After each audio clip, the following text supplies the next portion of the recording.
asalaamaaleykum mbokku téléspectateur ak téléspectatrice jigéen ak góor mag ak ndaw yu saakoo di seetaan seen télévisé Jama TV seen mbokk seen xarit Arouna Diakité moo leen di dalal ak jàmm seen émission bu bees ma santé mon environnement nekk émission bi nga xam ne dañ koo sàq ngir mën a waxtaanee lépp lu dellu ci wàllum environnement boo waxee environnement wax penc lu koy defar lu koy yàq et surtout lu koy aar incha allah dinañ ko waxtaanee si ay thèmes ak li nga xam ne mooy santé maanaam wér-gu-yaram tamit boo ko waxee tamit wax li nga xam ne mooy feebar ñu koy fej ñu koy fejee incha allah dinañ ko waxtaanee aussi si ay thèmes donc bu leen ko raté émission bi suñu émission la donc dina daw chaque dimanche de 12h à 13h sur seen chaîne préférée Jama TV tey nag ñu war a waxtaanee ci wàllum santé. surtout war a waxtaanee benn thème bi nga xam ne mooy wàllum VIH sida ndax VIH sida dafa nekk thème bi dafa nekk feebar bi nga xam ne tellement dañ ko diaboliser que nit ñu am VIH sida yi ils se sentent pas bien dans la société te loolu yëpp lu ko waral mooy manque d'information moo waral tey ñu war a waxtaanee thème bi muy le VIH sida si on en parlait maanaam VIH sida jot nañu wax si donc ñu am benn invité bi nga xam ne xelam màcc na si affaire bi ndax santé wàllu discipline scientifique la maanaam bu ñu waxee rek warul am benn sikki sàkka bu ñu ñibbee incha allah dinañ ci waxtaan ci lu bëri ci thème bi xam naa duñu guddal suñu invité bi mu ngi tudd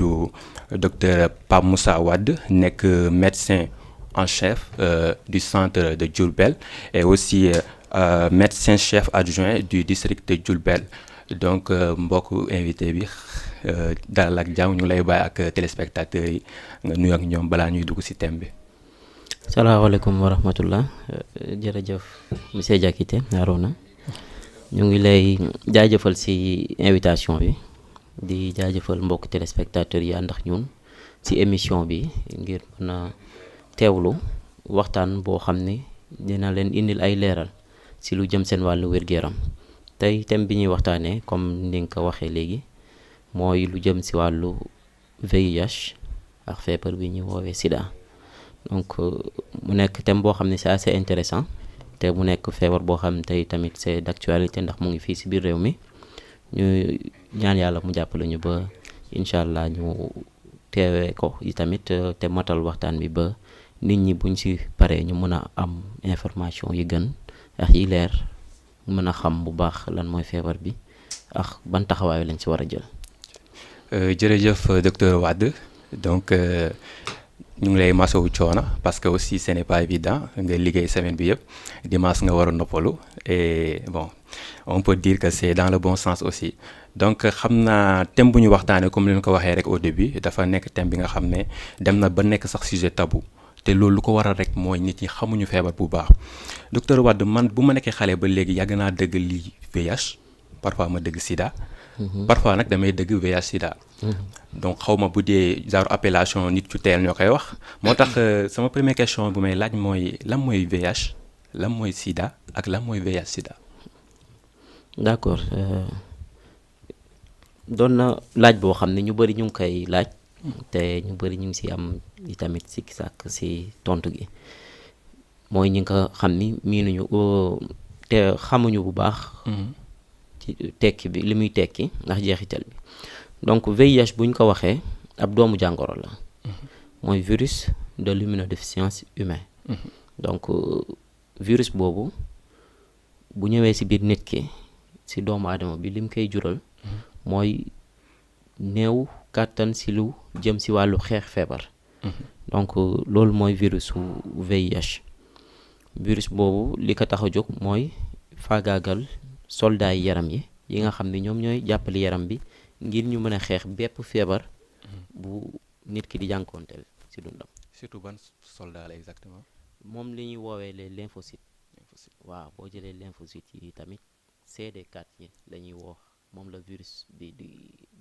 gën a sonal. donc mu doon ay lymphocytes yoo xam ni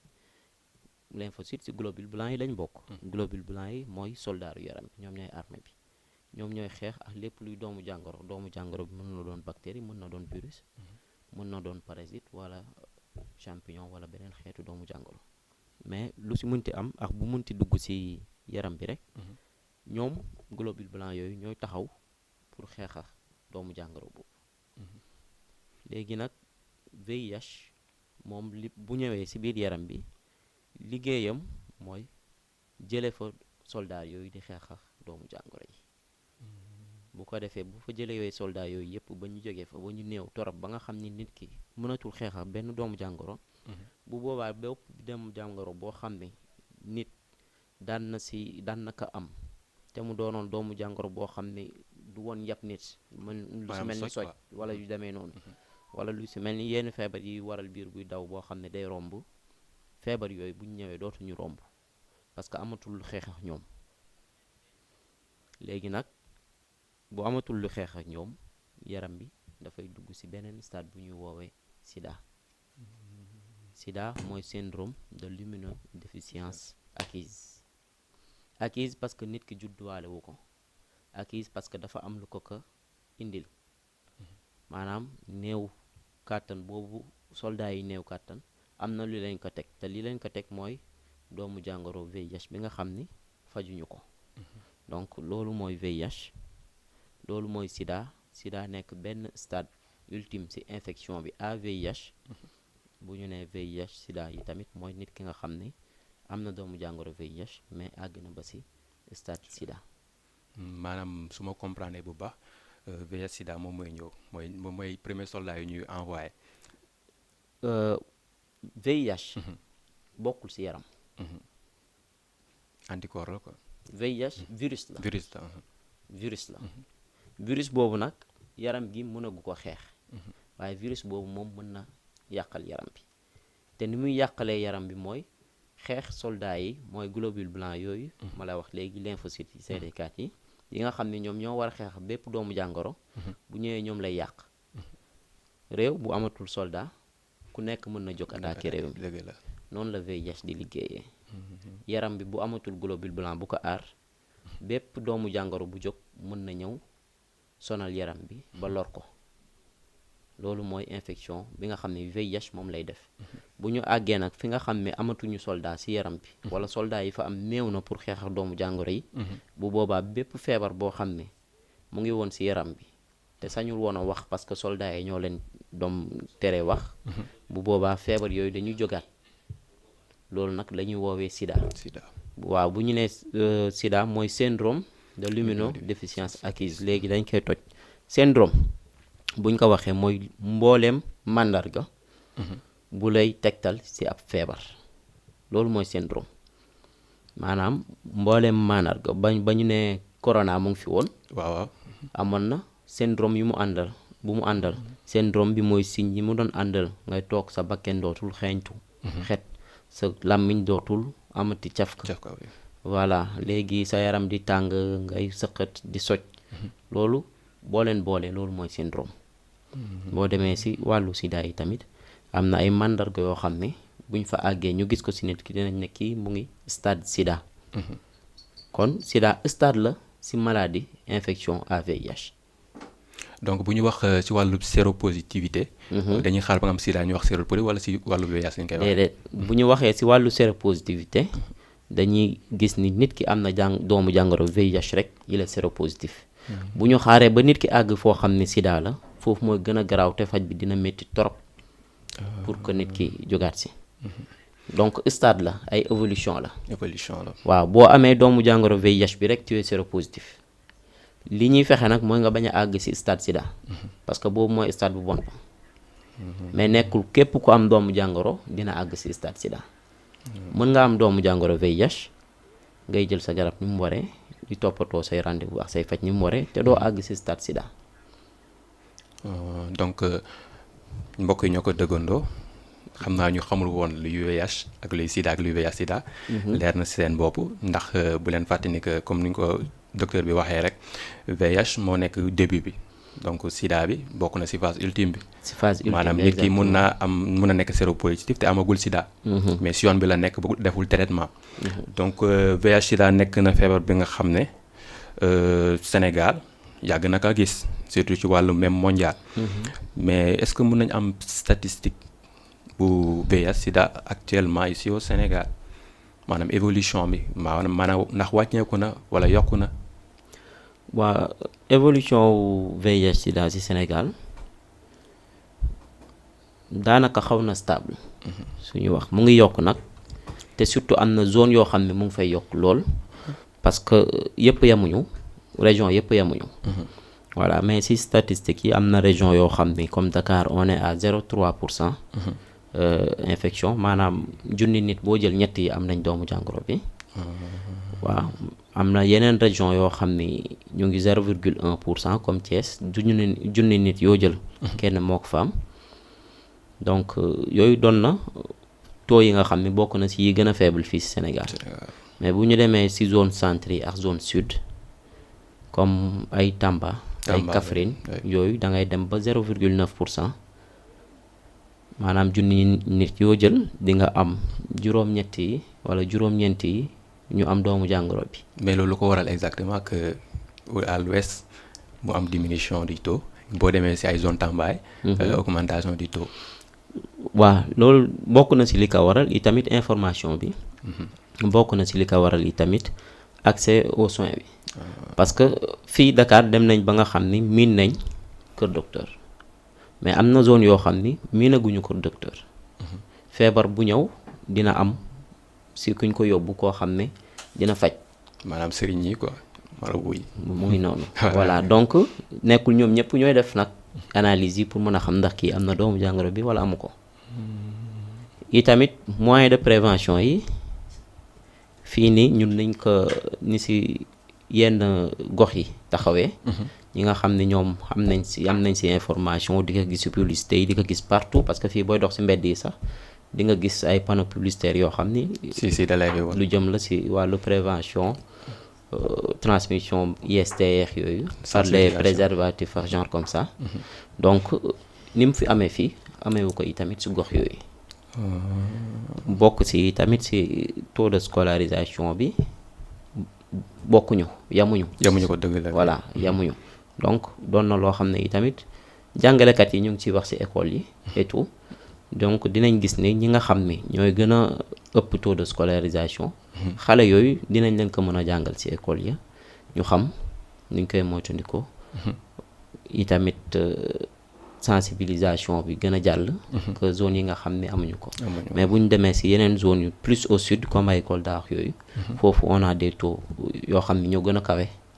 comme 1,5% maanaam junni nit yoo jël bu boobaa di nga ci am fukk ak juróomi nit yoo xam ni am nañ doomu jàngoro bi ci seen yaram. loolu daal bëri na kon donc mbokk yi ñoo ko dëggandoo sensibilisation bi c'est vrai que bëri na fi nga xam ne mooy zone Dakar gi Thiès et cetera mais ci zone sud bi aussi sensibilisation des na lu bëri te nu mu ko waxee rek lu ko waral mooy lan que aussi la plupart de nos jeunes ne sont pas musuñu def école maanaam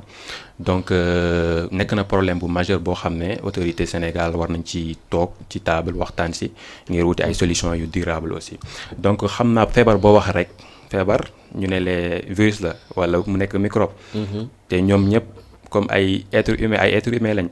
dañu am manière bu ñu màggee di développer wu donc loolu mu may andi ci question bi nga xam ne mooy maanaam sida bu duggee ci nit ki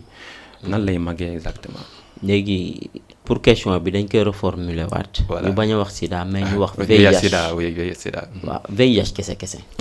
nañ yem ci VIH kese parce que sida mooy stade bu ultime bi te boobu moo gën a tax nit ñi ragal doomu jàngoro VIH boobu. waaw mën nga am sida dund 50 ans te doo mën nga am doomu jàngoro VIH dund 50 ans te doo def sida. ah bon waaw parce que tey jii bu ma la indiloon ay nit ñoo xam ne ñii leer na ma ne am nañ kii test bu positif ils sont séropositifs. munoo ma ci wax kii moo am doomu jàngoro bi ak kii moo ko amul. maanaam nga xool nit ki rek. nga xool nit ki rek xam ko loolu mënut a nekk. tant que waxuloo ko quoi. tant que waxuloo ko mënut a nekk. à moins que mu doon ñun ñi nga xam ne ñu ngi ciy yëngu. te yàgg nañ gis mandarga nit ñi nga xam ne dem nañ am nañ VIH ba muy évoluer. bu boobaa dinañ xam ne kat kii njort nañ sax dañuy def parce que même buñ ko gisee mu am ay mandarga yoo xam ne dinañu xaw a orienté. que ni kii am na VIH il faut ñu def test pour mu leer ñu. waaw nekkul mandarga boo gis rek forcément feebar bi la il faut nga def test bu la ko confirmer donc dañuy waxaat VIH ni muy manifesté woo ci yaram bi waaw léegi dañuy njëkk a wax ci infection bi. VIH bu duggee lan mooy liggéeyam balaa muy indi manifestation parce que feebar bu nekk bu duggee ci biir yaram balaa muy indi ay màndarga dina am loo xam ne moom lay def ci biir yaram bi. maanaam comportement bi quoi. comportement bi mais dina am benn phase bu silencieuse boo xam ne nit ki du xam ne am na feebar bi parce que du am benn màndarga. mais du tee doomu jàngoro bi boobu mu ngi nas ay pexeem ngir mën a jóg xeex ak yaram bi mu ngi mel ni Covid. si bañ koy wax dañuy dem def confinement wala quarantaine ku nekk en contact pendant 14 jours. 14 jours yooyu moo nekkoon phase silencieuse maanaam nit ki dina am Covid mais du ko xamagum. du ko xam. voilà parce que nekk nga en contact donc VIH bi tamit moom dina jaar ci loolu phase silencieuse bi moom la ñu woowee période d'incubation. waaw bu duggee ci yaram bi doomu jàngoro bi comme ni ma la ko waxee sànq li muy njëkk a def mooy dem seeti ji soldat yi fu ñu féete. comme genre éclaireur quoi. voilà bu seeti jee soldat yi fu ñuy féete mu dem dugg ci biir soldat yi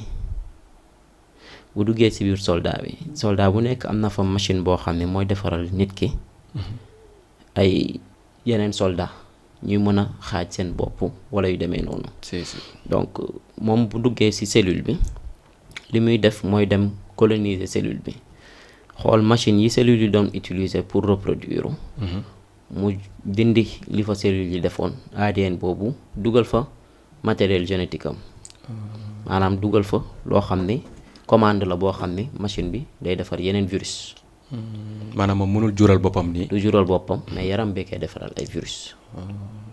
bu ko yaram bi defaralee ay virus ba virus yu bëri. virus yi dañuy xar soldat boobu yàqu ko jubali ci beneen soldat. noonu la doomu jàngoro VIH di liggéeyee. parce que man dama yaakaaroon moom day ñëw rek rey rek dem yoonam ndekete lu muy rey loolu dafa am intérêt bu muy jël. waaw balaa moo mun a rey. il faut que mu am benn nombre. parce que yaram bi dafa am soldat am saa yoo defee analyse dinañ la wax lii yéeg na lii wàcc na. dinañ xool yi tamit soldat yooyu ndax yéeg na wax wala wàcc na. mais ku am armée boo xam ne junni nit la munul xeex ak ku am armée boo xam ne 2 millions nit la. si. donc li muy def mooy jéem a uti ji armée boo xam ne 2 millions nit la wala lu ko ëpp. te fi mu koy jaarale mooy dugg ci biir soldat yi multiplier ko defaraat yeneen copie virus. noonu la doomu jàngoro bi di manifesté woo. defaraat yeneen copie virus yu bëri bu copie yooyu bëree ci biir cellule bi. cellule ba xar mu jàll ci beneen. léegi ci biir yàq cellule boobu muy def ci lay yàkkaale soldat yi ndànk-ndànk saa yu yàqee soldat defar na virus yu bëri. maanaam day yàq di defar bu yàqee benn defar na junni. voilà soldat bu defar junni virus ñu rey ko keneen ñëw defar junni virus ñu rey ko waaw mais comme nekkul par benn lay jël yu bëri ndoo lay jël. tey ji soldat bu defee junni virus ñu rey ko. junni virus yooyu ku ci nekk day dem dugg jiwaat ci beneen soldat. junni soldat yooyu defaraat yeneen junni virus ñu rey leen muy 1 million déjà 1 million yooyu demaat dugg ci yeneen 1 million de cellules ñu rey leen. donc gis nga nu muy multiplier woo de manière exponentielle. oui c'est trop. donc noonu lay demee bu ko defee nag ci jeexital ga yaram bi dootul amati soldat bu xeex ak yeneen doomu jàngoro yi nit ki li nga xam ne daf ko doon soj. jàll soj boobu bu ñëwee mun na des tuberculose bi nga xam ne nit ki daf ko daan am faju ci juróom benn weer tuberculose boobu bu ñëwee mën na yàq poumon yi yeneen parasites yoo xam ne yabuñu woon nit ki parasites yooyu buñ ñëwee mën nañ yab nit ki yàq poumon yi wala yàq cerveau bi wala yu demee noonu. donc en général nit bu deewee rek du sida moo koy rey. nekkul sida bi moom ci boppam moo koy rey mais yeneen feebar yi nga xam ne yabuñu woon nit yooyu ñoo koy rey. waaw mais nekkul VIH bi ci boppam moo koy rey. yaa ngi comprendre. voilà donc mbokk yi ñoo ko déggandoo sida mooy VIH nekk na am na stade boo xam ne stade yu bëri la waaye man stade bi moo ci gën a jaaxaloon sax mooy nu muy reyee benn cellule. ba mu paree mu multiplier imagine nga dugg ci benn cellule nga jur junni nga rey cellule boobu junni boobu demaat di rey en même temps donc gis ngeen nombre virus buy nu muy gën a bëree moo tax ñu waral ñuy ne nit yi traitement donc xam nga comme toute feebar aussi am na lu ñu woowee symptôme maanaam nit ki boo amee sida nan lay xamee am na sida. waaw nit ki mën na am sida ay at te du ko xam. man jéggal ma sax nit ki mën na am doomu jàngoro VIH ay at te du ko xam mën na ko am ay at te du ko xam. mais lu muy gën di dem dina gis ni dina gën di jeex comme niñ ko daan wanewee ci image yi. si. voilà lu muy gën di dem te fajuwul dina gis ni feebar dina ko gën a yomb, yaram bu tàng dina ko gën a yomb, sëqët dina ko gën a yomb, ay biir yu daw dina ko gën a yomb, ay tànk yu metti, ay bopp yu metti, yooyu yëpp dina ko gën a yomb. wala mu am ay tàpp yu génn ci yaram bi. wala mu am ci put bi ay angines yoo xam ne boo xoolee di nga gis ni am na ay pat yu weex yu déposé wu ci put bi. bu dee jigéen la mën na am ci kanamam yi tamit ay perte blanche yu weex tàll yu fay génn. donc mën na dem ba am problème mu jàllale lekk yi ndax candidose œsophagène yooyu noonu yi tamit. donc doon na màndarga yoo xam ne yu bëri la, te màndarga yi lu ci nekk nag nekkul VIH bi moom moo koy causé directement, mais comme niñ ko waxee yeneen feebar yi waaw yeneen feebar yi ñoo ñëw causé ci màndarga boobu noonu. dina dem ba ñoo xam ne da ngay gis que ni seen làmmiñ bi dafay xaw a changer ni mu mel. day weex, karaw yi sax mën na changer apparence. maanaam couleur bi quoi. pas ci couleur bi mais ci texture bi. waaw karaw bi ci bopp rouge quoi. mën na changer apparence. voilà donc bëri na màndarga yoo xam ne du ay màndarga yu fixe boo xam ni ku am doomu jàngoro bi rek boo àggee sida di nga ko gis. du ay màndarga yu fixe mais dina varier selon nit ki, dina varier yi tamit selon doomu jàngoro bi nga xam ni moo ñëw jël ci doole ci yaramu nit ki. voilà mais yi ci ëpp daal te mu gën a kii mooy feebar yu sew sewaan yi daf koy gën a sonal. loolu mooy li ci ëpp. nit ki dina dem di ñàkk kàttan di jeex, di bëri li muy tëdd, di bëri lu muy sëqët, di am problème respiration. lekk bi mën na am problème respiration bu fekkente ne socc yi daf ko sonal wala yu demee noonu. donc loolu mooy màndarga yi daal. maanaam symptômes yi bëri nañ. te doo xam ni te du doon yoo xam ni c'est fixe. voilà kon loolu moo gën a sonal sax nit ko am sida mu am VIH bi maanaam moom du mën a xam exactement lu mu am tant que demul hôpital. ñu saytu ko exactement. ok donc mbokk yi ñoo ko déggandoo. VIH VIH sida nekk na benn feebar bi nga xam ne feebar bu xaw a compliqué la waaye docteur Wade dañu ko leeral parce que ñun sax am na yoo xam ne jàngoon nañ ko mais gën na leer tey donc loolu moo waral émission bi aussi te émission bi nekkul suñu émission kese la ñun ñëpp la suñu émission la donc mun ngeen woote aussi en direct pour joxe seen question poser seen question wala andi seen contribution ci thème bi wala am sax ay témoignages yi nga xam ne def ngeen ko en l'encontre de docteur Wade qui est vraiment connu à la région de Diourbel. donc mu ngeen woote au 78 116 82 38 78 116 82 38 mbokk mi ñoo ngi nekk di dugg ci diggi émission bi comme ni ma ko waxee rek comme feebar bu nekk parce que ñun mu nekkee xale ba léegi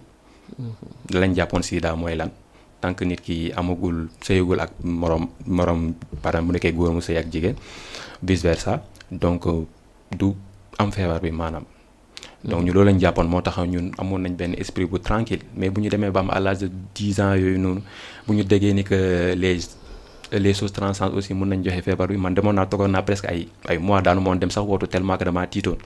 te loolu lu ko waral mooy manque de sensibilisation bi wala ñun sax ñu doon suivre ñu bu baax parce que dañuy suivre tuuti rek temps xale rek acca ñu dem daw yi dem fooye donc fekkee mun nañ am leeral ci mode de contamination bi maanaam nit nan lay wallee moromam nit ba am sida nan lay wallee moromam. waa nit mën na wàll moromam wala nit wàll boppam ci doomu jàngoro sida. wàllu boppam mooy ñi nga xam ni seen liggéey yenn saay deret génn ci lu mel ni fajkat yi wala yu demee noonu donc ki ngay faj yenn saay deretam mën na génn laal sa der doomu jàngoro bi jaar ci der bi dugg ci sa biir yaram donc loolu am na fajkat yoo xam ni jot na leen dal ñu ngi leen di massawu. mën na wàlle ci lu jëm ci wàllu jur doom ci lu jëm ci wàllu ëmb wala nàmpal mën na wàlle yi tamit ci lu jëm ci wàllu sëy bokk na yi tamit si wàllante bi ñi nga xam ne dañuy utiliser ay objets yu tranchant comme ni nga ko waxee ñiy def circoncision ñiy def voilà excision wala coiffure mais je pense que yooyu moom fu mu nekk nii néew na si dëkk bi ñuy def yu mel noonu di boole nit ñu bëri di leen utiliser benn lame. Par contre si yeneen yi muy continuer di wàllante ba léegi mooy drogué yi drogué yi nga xam ni dañuy injecté wu seeni drogue ba pare di partager seringue bi ñuy injecté woo voilà parce que xam nañ ne comme affaire bi ci deret lay jaar dina jaar ci deret mais tamit dina jaar ci fluide yi comme lu jëm ci wàllu sëy ndox yi mën a génn ci góor wala jigéen yooyu dina fa jaar yi tamit voilà wàllante bi loolu mooy li ci ëpp nekkul que ni nag képp ku am doomu jàngoro bu VIH bii ne ci wàllu sëy nga ko jëlee déedéet am doomu jàngoro VIH taxul nit ki doon nit ku bon. parce que man dama am ay question yoo xam ne daf may tala parfois nit di ko posé maanaam ki nit am VIH sida bi bu demee wanag def lu muy def est-ce que man mii ñëw si ginnaaw fekk raxasu ko mën naa contacter maladie boobu déedéet non lu ko wax parce que yaa ngi doon wax ci wàllu maanaam VIH bi mën a nekk par exemple si sel yi et cetera et aussi tamit si yenn liquide yoo xam ne mooy génn si nit ki liquide yi génn si nit ki si wàllu sëy laa wax si wàllu sëy ok waaw parce que boo xoolee si wàllu sëy awra jigéen ak awra góor dafa am lu ñuy tuddee ay muqueuses maanaam der boo xam ni deret bi moo si ëpp waaw day yomb naa ci tamit der boobu dafa doon der bu oyof boo xam ni bu fa virus bi jàllee bu fa virus bi tegoo dafay yomb mu jàll loolu moo tax muy jaar ci liquide yooyu noonu infection bi tamit di wàllante facilement par voie sexuelle parce que amoon na ay temps aussi tamit ay temps 1900 yooyu noonu ñu ngi doon def benn kii relier li nga xam ne mooy VIH sida ak communauté homosexuelle yi lu ko waral exactement ci li nga jot a expliqué ci wàllu muqueuse bi la wala am na fi ba léegi waaw parce que même fii nii Sénégal donc sikk amul ni ñooñu ñu ngi fi voilà donc selon des données je pense 27% si ñoom bokk nañ si ñoo xam ne am nañ doomu jàngoro bi bu ñu jëlee góor ñi nga xam ni dañuy sekk ak seen moroomu góor voilà donc 27% si góor yooyu am nañ doomu jàngoro bi voilà bëri na contamination foofu la gën a yombee quoi yomb na si góor ñooñu noonu du ma ne foofu la gën a yombee parce que am na ñeneen ñoo xam ne yi tamit mu ngi mel ni les professionnels du sexe ñooñu yi tamit am na si à des taux élevés les détenus am na si ak les drogués yi tamit am na si donc yooyu mooy les communautés yi nga xam ne ñoo gën a touché fu mu nekk nii fa la doomu jàngoro bi ëppee du tee nag nekkul ñoom kese ko yore du tee yi tamit que ni ku ko am rek da nga bokk si yooyu déedéet parce que nit comme ni ma la ko waxee sànq mën nga faj nit sax deret génn mu wàll la mën nga nàmpal sa doom wàllu ko wala nga dem ëmb wàllu ko sa doom si biir ëmb bi wala dem bay wasin nga wàllu ko sa doom si ba ngay am doom donc xale boobu bu juddee mën na mankaale doomu jàngoro VIH bi taxul mu doon nit ku bon wala yu demee noonu ñu xam ne tamit mode de transmission yooyu am na wala ñu bañ a juger nit parce que am na doomu jàngoro wala amul maanaam bu ñu gisee nit ki rek am na doomu jàngoro ñu ne dafa sëy ak moroomam jigéenam doomu jàngoro taxul nit bon taxul nit baax ndax bu réew boo dem ci àdduna bi daanaka mu ngi fa voilà te ñoo ñëpp mënuñu booloo bon maanaam ñu bàyyi stigmatisation bi c'est pas parce que nit am na doomu jàngoro bi que ni dafa def lu bon wala dafa ànd ak ñu bon wala yu demee noonu non am na ñoo xam ne judd nañ indaale ko doon nit ñi nga xam ne ñoo gën a baax si nit ñi voilà donc ñooñ tey jii tooñ la ñu leen di stigmatiser ab tooñ la sax tooñ la waaw tooñ la ñu leen di jàppee ñoo xam ne dañoo bon parfois sax dañ leen di daw sax nit ki même bu naanee sax ndox bi sax wala mu def li nga xam ne maanaam mu naan ndox bi wala lu mu lekk ko du mu lekk et cetera dañ koy daw quoi maanaam même bool boobu sax bu yàggee sax dañ ko kenn du ko laalaat à part moom daaru bool spécial lañ koy tegal wala bon ñàkk xam la moo tax xëy na ñuy doxalee noonu mais amul gaañ nit ki nga xam ne am na doomu jàngoro bi te mu leer na ni kii mu ngi jël garabam ni mu waree pour mu wàll la lu jafe-jafe lay doon parce que ñun ñi ñuy suivre ñuy jël seeni garab ni mu waree am na si ñoo xam ni am nañ ko te seen borom kër amu ko am na si ñoo xam ne am nañ ko te seen doom amu ko donc ki nga xam ni mu ngi respecté garabam pour mu wàllee lu jafe lay doon dinañ si ñëwaat si kanam dañ si ñëwaat waaw parce que même man tamit am na benn question bu ma bëgg a laaj tamit parce que bon c'est l'habitude on pose toujours ces genres de questions parce que en santé aussi amul question boo xam ne question bu ñu woowee question bête la par exemple nit ki mu am sida ñu bokk néeg mu am VIH sida voilà ñu bokk néeg léegi benn yoo mu kii ko mu matt ko même yoo bi dem si man mu matt ma est-ce que foofu dina am transmission déedéet yoo bu fekkoonte ni yoo mu ngi jàllale VIH kon foog naa dina grave heure bi moom dina grave trop waaye na catastrophique aussi parce que gis nañ yoo muy jàllale siburu muy paludisme gis nañ siburu li muy rey si àdduna bi at bu jot voilà gis nañ nawet bu jot siburu ni muy def itamit si àdduna bi ba si Sénégal bi donc bu fekkonte ni yow tey jii mu ngi jàllale VIH moom leneen dañuy wax ndax ñi fiy toog di ko waxtaanee sax du bëri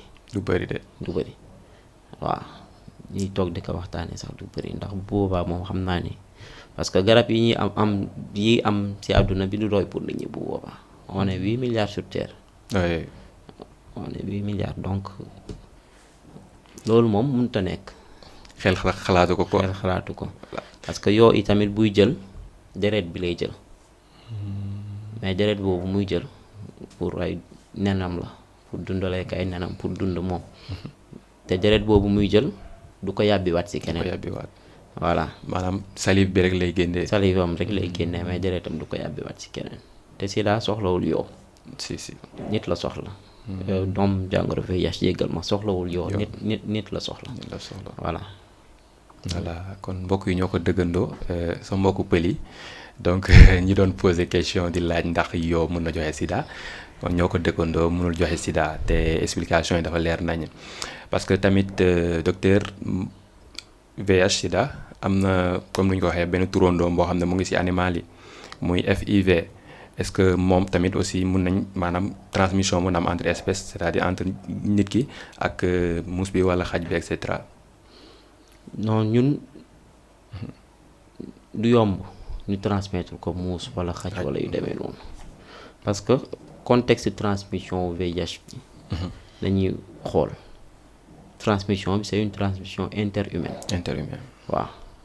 transmission interhumaine la mais di ko jël di wàll ay xaj bon xalaat naa ni nit àggagul si yenn yi ba mën ko war a jox xaj wala muus donc ñoom moom amul problème par contre bëri na animaux yoo xam ne ñu ngi jéem a liggéey si ñoom pour jéem a xool ba xam ndax dinañ am lu saafara li mel ni golo quoi waaw jéem a xool ndax dinañ am lu saafara doomu jàngoro bi ndax mu mën a deñ si nit ñi carrément parce que fu mu nekk nii faj bi am na mais nekkul faj boo xam ne day ñëw génne doomu jàngoro bi loolu yi tamit dinañ si waxtaan si kanam naka la faj bi di demee waaw pour que nit ñi mën a xam bu baax donc mbokk yi ñoo ko dëggandoo dëgg nañ jàng lañ li nga xam ne mooy sida luy sida luy VIH sida ak aussi luy au début de l'émission aussi def nañ distinction entre ces trois là VIH ak sida ak VIH sida et aussi jàng nañ tamit ci wàllum statistique bi nu mu demee aussi Sénégal augmentation bi et tout te remarqué ngeen que partie sud bi aussi am na augmentation bu considérable même si fekkee bëriwul yenn bëri mais vraiment c'est quelque chose que l'autorité aussi du Sénégal doit voir et aussi jàng nañ li xool nañ tamit li nga xam ne mooy symptômes yi maanaam nit ku am sida na lay xamee am na sida et tout ak mode de contamination bi nit ki na lay wàllee moroomam nit bu am sida na lay wàllee moroom bu amul sida loolu yëpp waxtaane nañ ko donc loolu moo tax dañuy ñëw ci lu am solo parce que ñu ne dëgg la nit war na feju mais fagaru mu gën feju comme ni ñu ko faral di ko waxee moo tax may laaj rek ndax nit ki ku am sida wala ku amul sida maanaam parce que temps corona bi bu mu amee woon daañu wax ñu sol masque ñu raxas seeni loxo ak gel antiseptique loolu yëpp ci mode de prévention la est-ce que am nañ même chose ak sida te nan lay demee prévention bi au niveau du VIH sida. waaw am na kii ay moyens de prévention. nga jëm ci wàllu feebaru VIH bi. moyens de prévention yi nag mooy fexe ba yi ñu fi lim. mu bañ a am. yi ñu fi lim ci wàllante bi. maanaam bu dee ci wàllu sëy nit ñi di protéger wu. di protéger wu avec les mesures les barrières physiques. mooy préservatif yu condom comme niñ koy woowee yenn saay mu mën a doon préservatif masculin comme féminin yi tamit. léegi foofu même côté boobu bëggoon nañu pause tuuti parce que xam nga préservatif en général bu ñu koy utiliser préservatif ni nga ko xamee nit ko bu ko utiliser du am doom mais nit ki nga xam ne par exemple góor bi wala jigéen mu am sida ñu bëgg am doom est-ce que c'est possible à travers cette mode de prévention pour bañ a contracter maladie bi ki nga xam ne mooy jigéen soxna bi wala sëñ si. waaw bu fekkente ne ku góor ki la wala ku jigéen ki moo ko am te ki mu nekkal amu ko donc ci faj bi am na lu ñuy woowee itamit prophylaxie post exposition mooy bu ñu njortee ni sëy bi miir mën na ci juddu mooy doomu jàngoro boobu infection bi mën na ci juddu yooyu dina am garab yoo xam ne dañ koy joxe pour prophylaxie post exposition mais li gën mooy ki ka am dem faju ji di gëm ki ka am di jël garabam normalement parce que buy jël garab bi normalement comme ni ma la ko waxee sànq dina am foo xam ne bu fa tollee même pour machine yi gis ko dina jafe waaw pour machine yi gis doomu jàngoro bi sax dina jafe ndax dafay néew trop ci yoon bi ci deret bi ba toq deret boo jël li nga ciy gis ci doomu jàngoro mën na yées juróom fukk voilà yenn saa yi dina wàcc ba toq deret bi sax doo ci am juróom fukki virus ndax tellement dafa wàcc donc voilà loolu bu fa nit ki àggee daanaka moom wax ki amul VIH naan garab kese mooy doon seen différence bu booba kese parce que d'une manière générale la différence entre ki am VIH ak ki ko amul mooy jël prise ARV bi naan garab bi loolu rek mooy différence bi mais buñ leen tegoon ñoon ñaan yi mënoo xam kii moo am kii moo ko amul waaw sauf ki nga xam ne nag naanul garabam yi ba mu àgg ci stade sida comme ni ko waxee voilà donc nit ñi bari na ñi nga xam ne am nañ ko te wàlluñu ko seen partenaire te li leen ko may mooy respecter seen prise médicament yi ba nga xam ni charge virale bi maanaam limu doomu jàngoro ci deret bi wàcc na lool ba bu liquide yi génnee sax daanaka li ciy nekk dina doon lu néew loo xam ni du mën a jox keneen ki VIH. donc maa ngi lay doon doog sax ñu ngi doon waxtaanee ci wàllum prévention bi ni muy demee. voilà léegi bu ko defee prévention bi boobu bokk na ci moyen de prévention yi mooy mesure physique yi. donc daanaka prévention yi li ci gën a bari ci loolu dañ koy accès. ensuite bu fekkente ni ñi nga xam ne dañuy liggéey ci lu jëm ci wàllu faj et tout. ñoom itamit am na des moyens de prévention. déjà pour ñoom ñu bañ a contaminer seen bopp mooy sol ay gants yu jot ay blouse yu jot ndax dàll yu fermé yoo xam ne bu ñuy def bu deret toqoon sax ci dàll bi lay toq mais bañ a toq ci tànk bi wala yu demee noonu yooyu yëpp loo xam ne dañ ko war a respecter la ci biir structure sanitaire yi la bokk na ci tamit jigéen bi nga xam ni dafa wan lor mooy jigéen bu warul muy respecter visitam yi di respecter garabam yi yooyu itamit moyen de prévention la parce que bu ëmbee laataa muy mucc dinañ def ay analyses yi tamit pour mën a xam charge virale bi fu mu toll ba bu demee ba war a mucc yi tamit dinañ defaat analyse xool charge virale bi fu mu toll bu doom ji juddoo rek dinañ ko jox ay garab yoo xam ni pour bañ mu développer feebar bi la bu fekkente ni amu ko itamit voilà ñu def PCR bi dinañ toogaat juróom benn weer defaat analyse pour xool ba xam ndax doom ji amu ko voilà bokk na ci mesures yi yoo xam ne dañ koy tere fu mu nekk nii sage-femme yi mooy xale yi juddu ñuy ñuy xëcc cordon bi wala yu demee noonu. ñuy ratt cordon bi kenn dootu ko ratt da ngay ñëw rek clamper dagg. bokk na ci mesures yi ñuy def itamit mooy teel a arrêté nàmpal. parce que comme niñ ko gisee sànq. doomu jàngoro bi doon na loo xam ni yaay ji mën na ko wàllu doom bi ci nàmpal. donc nàmpal bi fi doom ji waroon a fere 2 at. bu boobaa dañ koy wàcce. dañ koy wàcce daf ko fukki weer ak ñaar wala yu demee noonu. bu ko defee nit ki teel a arrêté nàmpal bi di jox doom ji yeneen xeetu meew. pour que mu bañ ko wàll doomu jàngoro bi. voilà. donc mbokk yi ñoo ko dëggandoo ci mode de prévention bi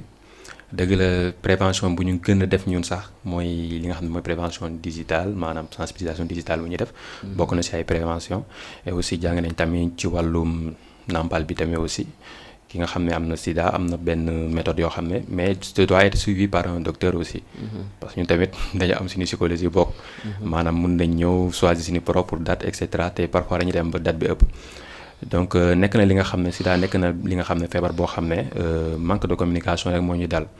moo waral parfois nag te si baax ñuy def genre émission yi pour ñu waxtaanee feebar yi quel que soit les types de maladies aussi parce que sida kese du VIH sida kese rek du feebar bi am na yeneen feebar aussi tamit yu gën a garaaw sax mun nañ ko wax tamit que VIH sida mais loolu moo taxoon sax dina am lu am solo loo xam ne war nañ ko waxtaanee. maanaam nit ki am sida ki parce que sànq ñoo ngi doon wax ci wàllu symptôme bi. nit ku am sida ki bu demee hôpital. waaw VIH sida bi ñu dañoo tàmm sida bi nit ku am VIH sida bi maanaam bu demee fi nga xam ne mooy hôpital. traitement bi muy demee exactement maanaam la ñu xamee que nit ki am na sida maanaam. d'accord léegi nit ki nga xam ni. dañ njott ni dafa am doomu jàngoro VIH. parce que comme ni ma la ko waxee doo gis nit ki rek xam ne kii am na ko. mais dina am màndarga yoo xam ne moom lay dikkee. buñ ko xoolee dinañ njort ni kii kat war na am doomu jàngoro VIH bu boobaa ñu def test yi. bu dul loolu jigéen ñi ëmb yi tamit loolu dafay bokk ci seen test moom obligatoirement pour suivi seen i ëmb. donc dinañ waxtaan ak nit ki def li ñuy tuddee counseling maanaam waxtaan ak moom ngir xamal ko ni. am na ay màndarga yu ñu gis ci moom. te màndarga yooyu daf ñu njortaloo doomu jàngoro VIH. laaj ko nag ba xam ndax bëgg nañu defal ko test bi wala bëggul parce que lu jëm ci wàllu kër docteur nit ki lu mu bëggul duñ ko defal. parce que même si don de sang bi damay faral à chaque fois dañuy jox benn fiche. ñu laajte na ndax nga coché si te fekkee mu la ñu defaral test VIH. exactement loolu consentement la. donc nit lu mu bëggul. du forcer quoi. duñ ko defal du forcer. waaw test bi tamit noonu lay demee du forcer. mu ngi mel ni comme vaccination Covid bi njëriñ la pour nit yi. mais forcé wuñ ko kenn. donte njëriñ gi nag moo ëpp fuuf. lor bi.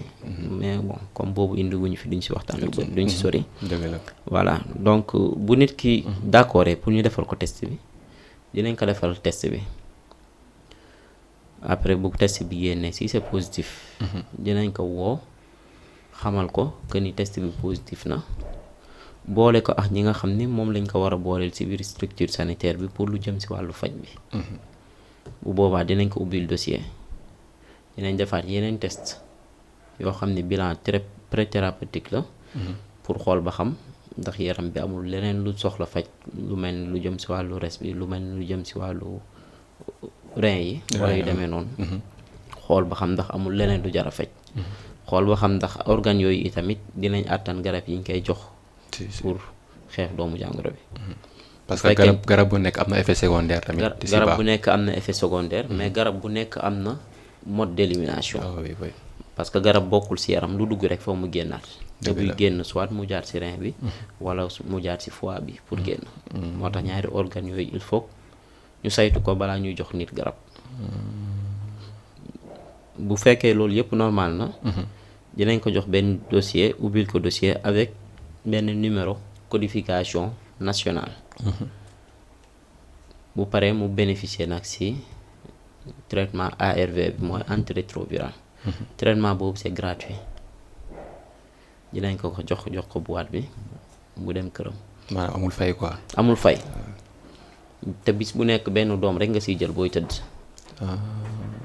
voilà donc amul xam fay. naa leen si ñëwaat encore. voilà si bis traitement bu bi. nekk benn doom la ngay jël boo tëdd donc traitement bi noonu lay demee.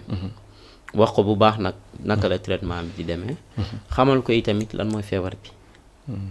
ak moom yan taxawaay la war a mën a jël ngir feebar bi bañ a law ci askan bi. xamal ko ni itamit feebar bi du loo xam ne boo ko amee sa àdduna tukki na déedéet. feebar bi du loo xam ne boo ko amee moom moo lay rey déedéet. bëri na ñi nga xam ne am nañ infection VIH te sida reyu leen. maanaam mun nañ dund ba ay 50 ans et cetera quoi. am naa ci ay mag ñoo xam ne ñu ngi am 71 ans di faju. ah bon. te buñ la rombee ni buñ la waxul ni am nañ ko. doo ko gëm. voilà. donc yooyu yëpp il faut nit ñi xam ko tamit. xam ni nekkul fatalité. xam ni du condamnation que nit am VIH. et c'est pas forcé que boo amee VIH sida moo lay rey. voilà moo tax ci suñu communication sax lu bari duñu bëgg di tudd sida parce que gis nañ ni VIH n'est pas forcé n'est pas égal à sida. si si voilà VIH la doomu jàngoro la. voilà siburu la. siburu la. te siburu li muy rey VIH daanaka reyagul loolu. parce que man sax damay faral di gis mooy ci wàllum dépistage yi. bon c'est vrai que tamit du forcé tamit mais boo defee dépistage boo xam ne bu ñu joxee résultat bi dañ lay woo yow ak docteur kese. loolu dañ ko utiliser pour maanaam sutural nit ki wala pour bañ a ñu diaboliser ko. waaw ci wàllu dépistage bi. loolu ci la bokk dañ ko utiliser pour sutural nit ki. maanaam nit ki sax bëgguñu ñu xam ni kii def na test bi. parce que nit ñi daf ci am ñoo xam ni du ñëpp. dañ ñaaw njort. mën nañ dégg ni diw def na test bi sax ñu jàpp ni waaw kon de am na ko. si li tax mu def ko lan moo tax mu xalaata def ko wala yu demee noonu alors que lu naturel la nga jóg dem def yi test bi xool. waaw man mii def naa ko lu bari yoon. donc lu naturel la wàññiwu la dara parce que boo defee test bi ñaar moo ci am nga def ko mu négatif alhamdulilah sant yàlla ñu profité fàttali la. naka ngay def boo moytandiku. waaw dëgg la. wala nga def ko mu positif ñaar yooyu kese moo am. bu positifee nga teel ci jóg. ndax feebar ak bu mu munti doon ci àdduna bi nga xam ne da nga ci teel a jóg mooy gën a yomb faj mooy gën a yomb maîtriser ko bi nga xam ne da nga ci yéex a jóg. donc amul y a pas de mal à faire le test. ñi tax ñi leen di woo yi tamit comme ni nga ko waxee ci sutura la. nit ki kenn bañ a xam ne dem na def yi test wala yu demee noonu. bu ko defee itamit bu dee positif ñu annoncé ko su sutura. moom bu paree moom moo koy partagé ak ku ko neex. parce que même bu fekkente ni koo xam ne dafa nekk ci néegu sëy yi tamit. buñ testam positifé ñun duñ ko wax ki mu ko seqal. tant que moom joxuñu ci autorisation. mais nag dinañ ko xelal mu partagé ko ndax mooy li gën. moo gën waaw parce que amul luñ ciy nëbb du lu garaaw bañ ko war a nëbb. voilà garab yi tamit noonu la ci sutura nañ la koy jox kenn du xam. waaw donc am na foo xam ne yenn structure yoo xam ne boo fa demee. dinañ la yabal ci nit ki joxe garab. mais bu dee yeneen structure yi am na docteur yoo xam ne ñu ngi moom sax seen bureau. boo ñëwee mën nga dugg ñu faj la jox la garab yi nga jël dugal sa pochette wala nga jël dugal sa saak. génnaat dem bu ñu paree jàllale ordonnance bi ci ki koy enregistré. te kenn du ci xam dara. donc kenn du gis ngeen mbokk ñoo ko dëggandoo moo tax dépistage dafa nekk li nga xam ne lu am solo la parce que boo defee dépistage soit nga am positif wala négatif maanaam nga am wala nga bañ a am te dafa nekk li nga xam ne moom c'est très important parce que nit bi boo demee ba xam nga am nga VIH sida wala VIH bi di nga xam ni ngay protéger wu par rapport ak sa partenaire que doo ko wàll donc nekk na lu important aussi parce que am na organisme yu bëri yuy organiser ay journée de dépistage gratuite donc population bi ñoo ngi leen di lancer un appel aussi ngeen dem di faral di dem parfois même su fekkee sax chaque 3 mois def dépistage bi pour xam état d'évolution bi ci VIH bu dee am ngeen ko bu dee amoo leen ko tamit aussi ngeen mën ci fagaru donc presque ñoo ngi ci à la fin de l'émission mais lu gën a important aussi ci feebar mooy ni ñu koy fajee. donc xam naa loolu moom fi ñu docteur war di ci sawar di ci répondre aussi donc ñoo ngi lay jàllale question gi maanaam VIH sida lan mooy les modes de transmission les modes de traitement aussi maanaam bu ñu koy fajee exactement. waaw pour modalité thérapeutique yi VIH sida fu mu nekk ni amuñu traitement boo xam ne dafay dem rey ji directement doomu jàngoro bi mais kat am nañ traitement yoo xam ne ay ARV la antirétroviral parce que dafa am ay enzymes yoo xam ne ñoo nekk ci virus bi foog ñu changer ko pour que virus bi mën a dugg ci biir cellule bi defar ko donc partie bu nekk wala partie yu su bëri dinañ am loo xam ne dina ñëw bloquer changement boobu ba nga xam ne virus bi du mën a jàll ci étape bi stop bu virus bi jàllul ci étape bi stop rek machine bi du ko defar mooy cellule bi ci boppam du ko defar donc traitement bi noonu lay def bu duggee ci biir yaram bi garab gi li muy liggéey mooy xool fan la virus bi di multiplier wu mu arrêté étape multiplication yooyu du dem rey ji doomu jàngoro bi mais daf koy tere mu jur dafay tere yaram bi mu defaraat yeneen doomu jàngoro loolu mooy ARV bi bu terewee yaram bi mu defaat yeneen doomu jàngoro lim bi fa nekkoon ci doomu jàngoro dootul yokk waaye comme niñ ko xamee virus yi du doon loo xam ne dafay gudd fan trop bu yàggee dina commencé dee virus yooyu nga xam ne nag defaroon nañ leen ba pare dinañ dee benn par benn ba wàññeeku ci yaram bi bu baax a baax a baax maanaam loolu moo waral tax ñuy jur lu bëri quoi pour dootuñu jurati lu bëri dootuñu jur sax maanaam ñoom ci xam nañ ko duñu seen durée de vie du yàgg moo waral sax bu ñu duggee dañuy profité jur lu bëri feebar yëpp noonu lay demee sibbiru noonu lay demee yeneen maladie bactériennes yi noonu lay demee doomu jàngoro bu dugg ci yaram bi lu ci bëri ci doomu jàngoro yi bu ñu duggee dañuy jur yi nga xam ne duñu jur nag ñoom dañuy toog fi ñu toog mais dinañ am lu ñu jàllale ci yaram bi ay toxines yoo xam ne moom la ñuy jàllale ci yaram bi mais li ci ëpp ci doomu jàngoro yi bu ñu jógee dañuy jur dañuy jur di jur loolu moo tax nit ki di am màndarga yi ñuy gis xam ni lii feebar bii la doomu jàngoro VIH yi tamit noonu lay demee mais moom juróom la ñuy arrêté jur bi la ñuy arrêté bu ko defee li fa newoon commencé dee du doon loo xam ne nag lu gaaw lay doon nga am ko ci benn weer ñaari weer wala yu demee doon déedéet mais bu nit ki commencé jël garab yi dinañ gis ni fii wax juróom benn weer lim bi wàññeeku na trop fii wax at lim bi gën a wàññeeku voilà ñaari at mën na am loo xam ne dootuñu ko sax gis ci machine waaw loolu nag taxul doomu jàngoro ba jóge fa parce que yombul mu jóge fa dëgër na bopp boo xam ne yombul yëpp jóge ci yaram disparaître carrément moo tax loolu itamit il faut nit ñi bàyyi ci xel c'est pas parce que sa charge virale dafa indétectable que ni mënatoo fu mu nekk nii affaire yi mënul jógaat loolu moo tax faj bi du gudd mais charge virale bu indétectable boobu li muy wane nag mooy que ni doomu jàngoro bi jafe na ci machine yi ñu gis ko fa parce que néew na ci biir yaram bi ba li ñuy jotoona prélevé ci deret xëy na mën na bañ a am doomu jàngoro mais comme am nañ juróomi litre deret mën nga ci tibb taas boo xam ne amul doomu jàngoro taas bi ci topp am ay doomu jàngoro donc noonu lay demee bu ñu ñëwee prélevé ci kii bon tube yi maanaam taas tube yu toll nii tube boobu noonu mën na bañ a am doomu jàngoro mais tube bi ci topp am doomu jàngoro loolu doomu jàngoro boobu donte benn la sax mën na demaat coloniser beneen cellule relancer waat moo tax il faut que ñun ñi di respecter traitement bi donte charge virale bi dafa indétectable mais bu demee ba wàcc nag dina jafe yi tamit nit wàllee ko dina jafe mu wàllu ko doomam dina jafe mu wàllu ko beneen nit boo xam ne dina sekk ak moom yenn yi parce que même bu ñu leen joxee garab sax dañ leen di wax bu dee chaque jour nga koy jël da nga koy jël tey suba nga jël ko et cetera mais sama genre yi moom dañuy jëkk jël tey suba gannaaw suba une semaine bu normal après ñu commencé di sauter. non bu dee doomu jàngoro VIH moom amul sauter bis bu jot jëlal sa garab moo gën waaw te itamit pour bañ sax nit ñi di jaabante hôpital lu bëri dina am ñoo xam ne dinañ leen jox garab pour ñetti weer ñu bañ a ñëw hôpital parce que comme ni ma lay wax rek xam nga dafa am ñoo xam ne dañ ñaaw njot dëgg la bu ñu gisee ngay bëri tànk hôpital sax ñu ne kii am na lu xew te daf ci am ñoo xam ne dañoo mën a lijjanti ay mbiru jàmbur mën a lijjanti yu seen yoon nekkul te du noonu lii du feebar boo xam ne ku ko am da ngay dee lii du feebar boo xam ne ku ko am da nga bon du gàcce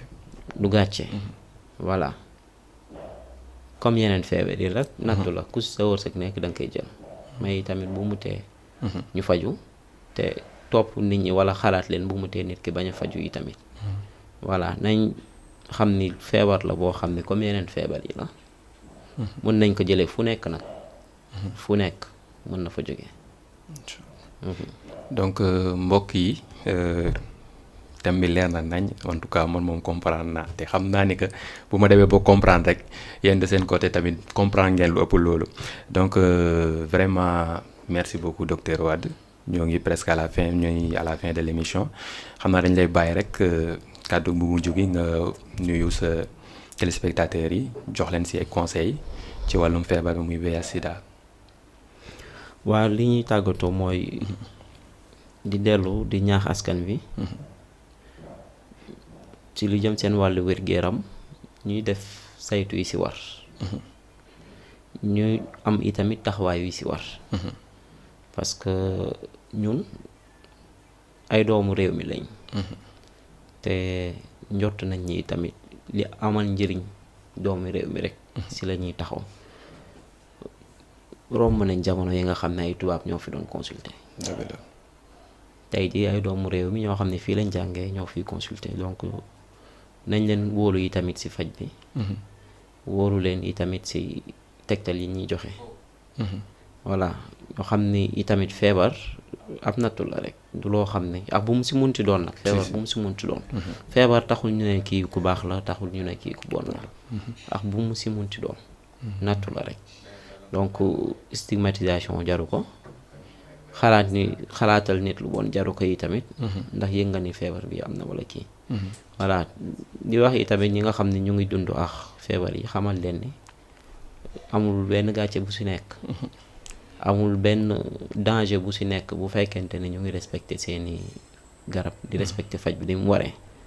dina baax itamit ci askan bi que ku ci nekk xam sa statut maanaam jóg dem defi ji test xool ba xam parce que test boobu njëriñ kese nga ci jële ki lay annoncé résultat bi dina la woo wax la ko ci sutura bu fekkente ne résultat bi lu négatif la dina la ne sa résultat négatif la dina ci profité fàttali la naka ngay gën a def pour moytandiku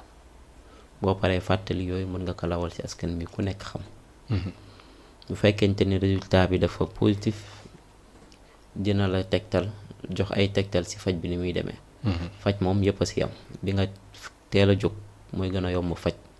mu ngi mel ni daay giy laq rek laq bi ñu teel a circonscrire mooy gën a yomb fay waaw ba ci marché gi laq yooyu yëpp yàlla nañ ci yàlla musal donc lu ñu teel a jóg rek dina gën a yomb ñu maîtriser ko doomu jàngoro yi tamit ak feebar yi noonu la buñ ci teelee jóg rek dina gën a yomb ñu faj ko dina gën a yomb ñu maîtriser ko donc amul lu nit war a ragal di def ci yenn yi voilà donc di leen fàttali tamit que ni lu jëm sa wàllu wér-gu-yaram vaccination yi mu ngi fi pour feebar yi nga xam ne am na vaccination ak feebar bu mu mun ci doon ñu saytu ko jóg dem feebar dem vacciné wu bu fekkente ni mën nañ ko loolu yi tamit ci aar sa bopp la bokk donc di leen jaajëfal bu baax ci teewlu bi di la jaajëfal bu baax ci invitation bi voilà di leen remercier bu baax encore une fois di remercier ñi ma àndal ci liggéey bi ñoom ñëpp ku ci nekk di la remercier sa tur ak sa sant yi tamit jërëjëf jërëjëf docteur Wade vraiment ça a été une très belle émission li nga ci waxtaan ci wàllu VIH sida dafa leer nañ comme nu nga ko waxee rek mais aussi dëgg la aussi tamit c'est important aussi de suivre ces dans d'émission aussi tamit di déglu sensibilisation et tout mais la différence c'est dans la pratique donc mbokku téléspectateurs ak téléspectatrices nous sommes à la fin de l'émission di leen joxaat rendez-vous incha allah dimanche prochain à partir de 12h si seen chaîne préférée Jama TV te aussi bu leen fàtte aussi nous sommes aussi dans les réseaux sociaux comme Facebook Instagram YouTube donc mun ngeen dem foofu noonu aussi tamit partager vidéo yi ndax bokk ci sensibilisation bi vidéo jàpp leen vidéo loo xam ne mooy santé boo ko partager rek yaa ngi dugg ci état bi nga xam ne mooy sensibilisation aussi donc n'oubliez pas aussi de liker commenter partager nos vidéos même du émission bi kese même yeneen émission yi tax ngeen profité aussi tamit di profiter l'occasion aussi di souhaiter bonne chance parce que demain incha allah la ñu commencé la ñu jouer coupe du monde muy équipe nationale de Sénégal ñu souhaiter leen bonne chance suñu gaynde yi incha allah ñu àndil ñu coupe bi aussi tamit